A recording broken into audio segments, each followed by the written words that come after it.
मैं Shoaib Mohammad, assistant professor, government law college Bundi.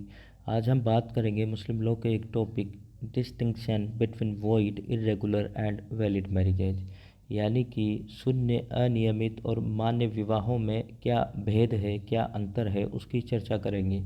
इससे पिछले वीडियो में हमने बात की थी कि वैधता के अनुसार विवाहों के प्रकार कौन से थे। सुन्नी विधि के अंतर्गत 3 प्रकार थे: शून्य विवाह, अनियमित विवाह और मान्य विवाह, यानी कि बातिल विवाह, फासिद विवाह और सही विवाह। लेकिन सिया विधि के अनुसार 2 ही प्रकार थे: शून्य विवाह और मान्य विवाह, बातिल विवाह और सही विवाह। इस टॉपिक में हम चर्चा करेंगे शून्य, अनियमित और मान्य विवाहों में भेद के बारे में।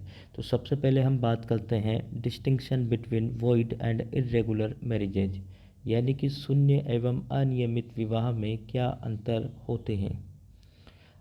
अब मैं बात करूं, यदि रुकावट निरपेक्ष और स्थायी है, यानी कि निरपेक्ष यानी पूर्ण निर्योग्यताएं हैं, यानी जैसे रक्त संबंध के कारण हो या विवाह संबंध के कारण हो या धात्रेय संबंध के कारण हो, इनके बारे में हमने पिछले वीडियो में चर्चा की थी। या बहुपतित्व हो, एक पत्नी के एक से अधिक पति हो, तो ये जो रुकावटें हैं ये निरपेक्ष होती है और इस प्रकार से जो विवाह किया जाता है वो शून्य होता है। जहाँ पर रक्त संबंध, विवाह संबंध, धात्रेय संबंध के आधार पर पूर्ण निर्योग्यताएं होती हैं, यानी कि जो रक्त संबंध, विवाह संबंध और धात्रेय संबंध से जो निर्योग्यताएं होती है, अगर उन रिलेशन में विवाह होता है तो वो विवाह शून्य होता है। और बहुपतित्व, एक पत्नी, एक महिला का एक से अधिक पति होना भी विवाह को शून्य बना देता है। लेकिन यदि वह सापेक्ष और स्थायी है, सापेक्ष यदि जो उनके बीच में जो निर्योग्यताएं हैं वो सापेक्ष निर्योग्यताएं हैं, तो वो जो विवाह होता है वो अनियमित होता है। सापेक्ष निर्योग्यता से तात्पर्य ऐसी निर्योग्यता या असमर्थता उसी समय तक विवाह को शून्य बनाती है जब तक कि असमर्थता उत्पन्न करने का कारण विद्यमान रहता है। ऐसे कारण के समाप्त होते ही असमर्थता दूर हो जाती है और विवाह मान्य विवाह की श्रेणी में आ जाता है। यानी सापेक्ष जो निर्योग्यताएं होती है, उनके द्वारा निर्योग्यताएं होने के बावजूद यदि विवाह किया जाता है तो वो अनियमित विवाह होता है। यानी सापेक्ष निर्योग्यताएं कौन कौन सी होती है, जैसे अवैध संयोग हो, यानी जैसे एक व्यक्ति एक साथ 2 पत्नियों से विवाह नहीं कर 2 बहनों से विवाह नहीं कर सकता, 2 बहनें उसकी पत्नियां नहीं हो सकती। ये अलग बात है कि कोई किसी की डेथ हो जाए तो वो दूसरी बहन से शादी कर ले या एक को डाइवोर्स देके दूसरी बहन से शादी कर ले, लेकिन एक के टाइम पे 2 बहनों से शादी नहीं कर सकता, वो अवैध संयोग हो जाता है। बहुविवाह, यानी कि एक पति 4 से अधिक पत्नियों को एक से अधिक नहीं शादी कर सकता, 5वीं पत्नी से विवाह करता है तो अनियमित हो जाता है। उसी प्रकार से उचित गवाहों की अनुपस्थिति में किए गए विवाह अनियमित हो जाते हैं। धर्म की भिन्नता, यानी एक जो मुस्लिम जो होता है सुन्नी लोग के अनुसार वो मुसलमान या किताबिया ईसाई या यहूदी महिला होती है, उनसे विवाह कर सकता है। मूर्ति पूजा या आग की पूजा करने वालों से विवाह अनियमित होता है, नहीं कर सकता।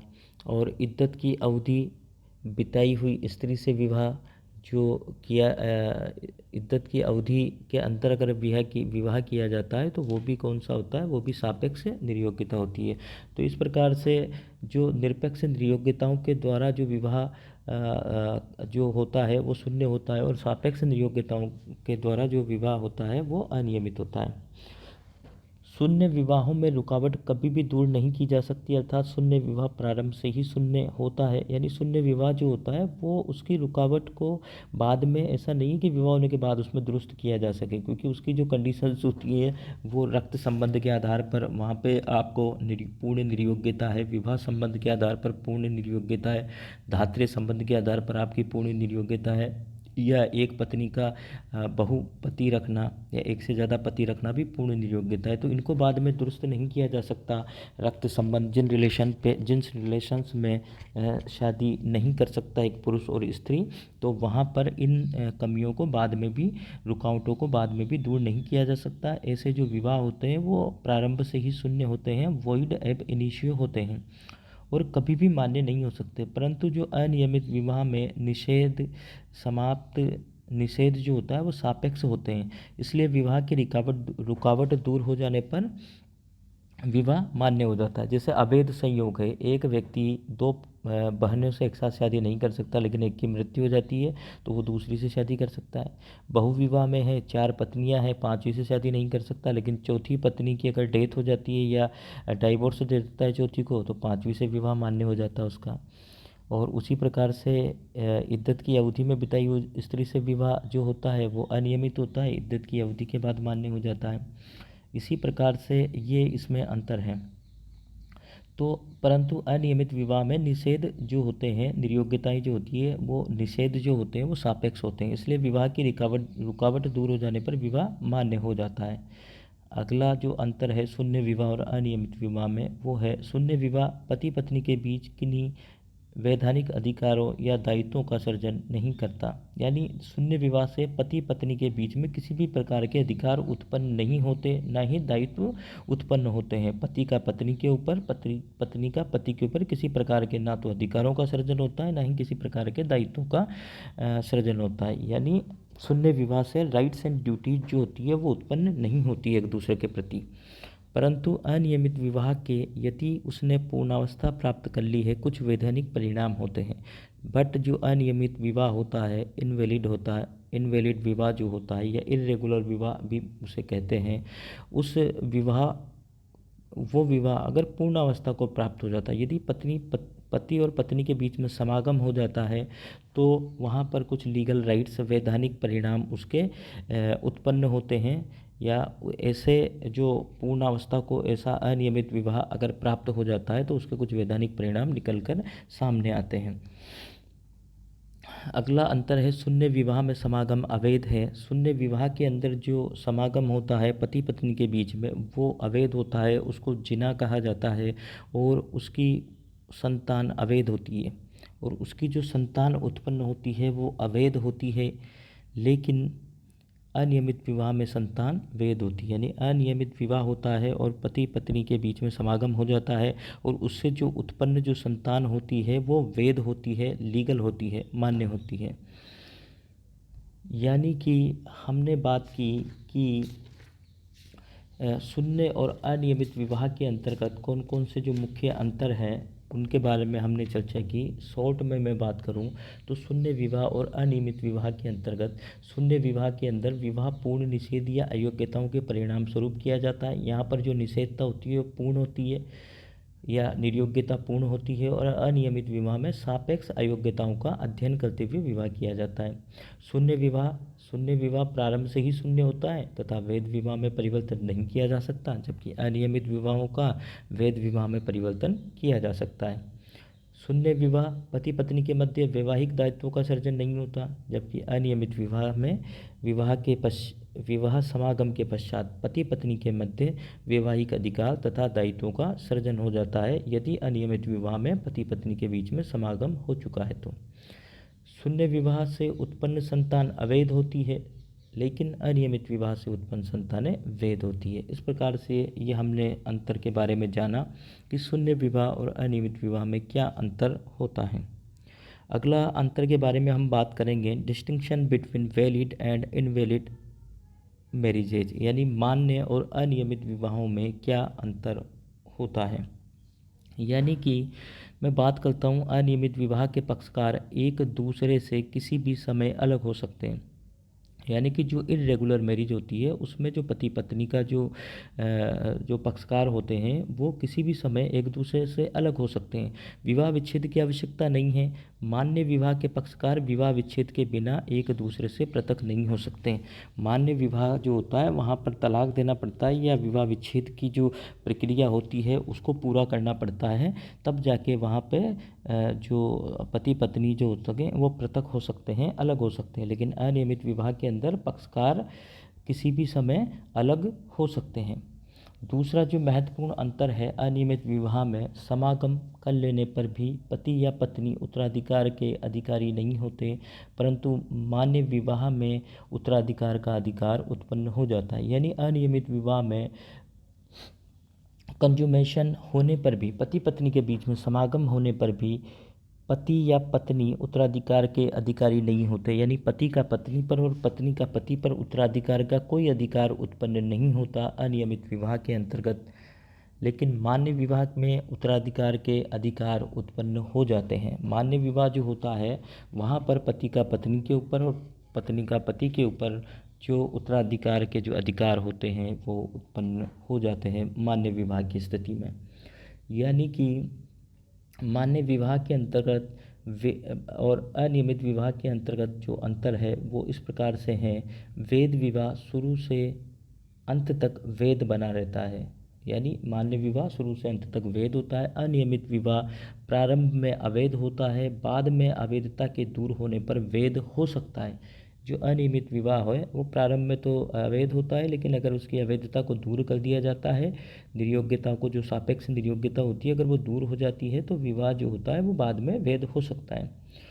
वैध विवाह के पक्षकार मान्य विवाह के अंतर्गत एक दूसरे की संपत्ति के अधिकारी होते हैं, लेकिन अनियमित विवाह में पूर्णावस्था के पश्चात भी उत्तराधिकारी नहीं होते हैं। यानी अनियमित विवाह के केस में पति पत्नी के बीच में समागम हुआ है या नहीं हुआ इस बात से कोई फ़र्क नहीं पड़ता। अगर समागम हो भी जाता है तब भी पति पत्नी के बीच में उत्तराधिकार का अधिकार उत्पन्न नहीं होता। मान्य विवाह में पति की मृत्यु होने के कारण अगर विवाह विच्छेद होता है तो इद्दत की जो अवधि होती है वो 4 महीने 10 दिन की होती है। यानी मान्य विवाह के अंतर्गत यदि पति की मृत्यु से विवाह विच्छेद हो रहा है तो उसकी जो अवधि होती है वो 4 महीने 10 दिन होती है, या फिर उतना टाइम होता है जब तक कि वाइफ अगर प्रेग्नेंट है तो प्रेगनेंसी तक वो अवधि होती है। लेकिन अनियमित विवाह में पति की मृत्यु होने पर इद्दत की अवधि मात्र 30 दिन की होती है। यदि विवाह अनियमित है और पति की मृत्यु हो जाती है तो वहाँ पर भी जो इद्दत का पीरियड होता है वो 30 दिन होता है। मान्य विवाह में वैध विवाह का विघटन सभी औपचारिकताओं के पूर्ण होने के पश्चात ही हो सकता है। यानी जैसे तलाक के जितने भी प्रकार हैं उन तलाक से तलाक हसन, तलाक ए हसन, इस प्रकार से जो कई हैं, मुबारत खुला, जितने भी प्रकार हैं उन प्रकार से अगर विवाह का विच्छेद होता है तभी पति पत्नी पृथक होते हैं। अनियमित विवाह के पक्षकार कभी भी अलग हो सकते हैं। अगला जो महत्वपूर्ण अंतर है वो है वैध विवाह में पति पत्नी के मध्य दायित्वों का उद्भव हो जाता है। वैध विवाह में पति पत्नी के मध्य जो दायित्व, राइट्स एंड ड्यूटीज होती है वो क्रिएट हो जाती है, जबकि अनियमित विवाह में विवाह की पूर्णावस्था के पश्चात ही वैवाहिक दायित्व जो होते हैं वो उत्पन्न होते हैं। जब तक कि विवाह पूर्ण नहीं होता तब तक इस प्रकार के जो वैवाहिक दायित्व होते हैं वो पूर्ण नहीं होते अनियमित विवाह के अंतर्गत। लेकिन अगर उनमें समागम हो जाता है पति पत्नी के बीच में, उनका विवाह पूर्णावस्था को प्राप्त हो जाता है। विवाह का जब पूर्णावस्था को प्राप्त हो जाता है तभी उनके बीच में पति पत्नी के दायित्वों का सृजन होता है या वैवाहिक दायित्वों की उत्पत्ति होती है। अगला हम अंतर पढ़ेंगे distinction between valid and void marriages. यानी कि अब हम बात करेंगे नियमित तथा शून्य विवाह में क्या अंतर होता है। वैलिड एंड वॉइड मैरिज के अंतर्गत क्या क्या अंतर है इसके बारे में हम बात करेंगे। मान्य विवाह में सभी वैध परिणाम अंतर्निहित होते हैं, परंतु शून्य विवाह का कोई भी परिणाम नहीं होता। यानी मान्य विवाह की हम बात करें तो वहाँ पर तो सारे लीगल राइट्स एंड ड्यूटीज उत्पन्न हो जाती है, उसके जितने भी है वो लीगल उसके कॉन्सिक्वेंसेज होते हैं, वैध परिणाम होते हैं। परंतु शून्य विवाह में कोई भी इस प्रकार से उसके लीगल परिणाम नहीं होते, विधिक रूप से वो उसका कोई अस्तित्व नहीं होता। इस प्रकार के विवाह का वहाँ पे कोई राइट्स एंड ड्यूटीज उत्पन्न नहीं होती, यानी शून्य विवाह का कोई भी विधिक परिणाम नहीं होता। जबकि मान्य विवाह में सभी वैध परिणाम उत्पन्न होते हैं या अंतर्निहित होते हैं। यानी मान्य विवाह जो वैलिड मैरिजेज होती हैं वो पूर्णतया वैध होती है, और शून्य विवाह जो होता है वो पूर्णतया अवैध होता है। यानी शून्य विवाह का कोई लीगल एग्जिस्टेंस नहीं होता और वो पूर्णतया अवैध होता है। यानी मान्य विवाह की बात करें तो विवाह पूर्ण रूप से वैध होता है, और शून्य विवाह के अंदर यह विवाह पूर्ण रूप से अवैध होता है। मान्य विवाह के वैध परिणाम होते हैं, जबकि शून्य विवाह का विधि की दृष्टि से अस्तित्व ही नहीं होता। मान्य विवाह के अंतर्गत नियमित विवाह से उत्पन्न संतानें वैध कहलाती है, जबकि शून्य विवाह से उत्पन्न संतानें अवैध कहलाती है। मान्य विवाह में पक्षकारों के मध्य समागम वैध होता है। यानी मान्य विवाह के अंदर पति पत्नी के बीच में जो कंज्यूमेशन होता है, समागम होता है, संभोग होता है, वो वैध होता है। जबकि शून्य विवाह में समागम अवैध होता है।